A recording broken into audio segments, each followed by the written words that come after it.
আজকে আমাদের অঙ্ক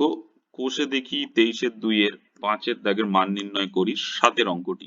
sec 60 square minus cot 30 square minus 2 tan 30 into cosec 60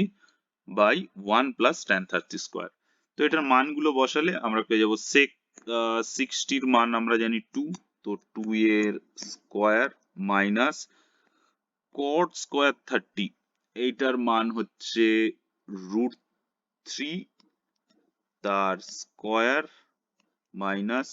2 into tan 30 এর মান হচ্ছে 1/√3 ইন্টু কোসেক 60 এর মান হচ্ছে √2/√3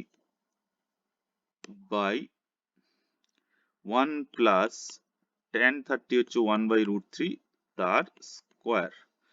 তো এইটা সমান সমান এই যে 2 এর স্কোয়ার হচ্ছে 4 মাইনাস √3 স্কোয়ার, তো স্কোয়ারের রুটে কেটে গেল 3 মাইনাস এইখানে ইন্টু আছে, তো 2 ইন্টু 1 ইন্টু 2 তাহলে উপরে 4 বাই √3 ইন্টু √3 হয়ে গেল 3 by 1 plus 1 square 1 by √3 square হচ্ছে 3। তাহলে এখানে হয়ে গেল 4 মাইনাস 3 1 মাইনাস 4 এর 3 ইন্টু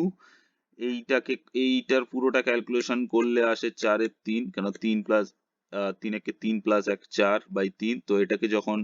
গুণ করব তো এটা উল্টে যাবে, তো 3 এর 4, তো 3 3 কেটে গেল, 4 4 কেটে গেল, পড়ে রইল 1, তাহলে 1 মাইনাস 1 সমান সমান 0, তো এটা 0।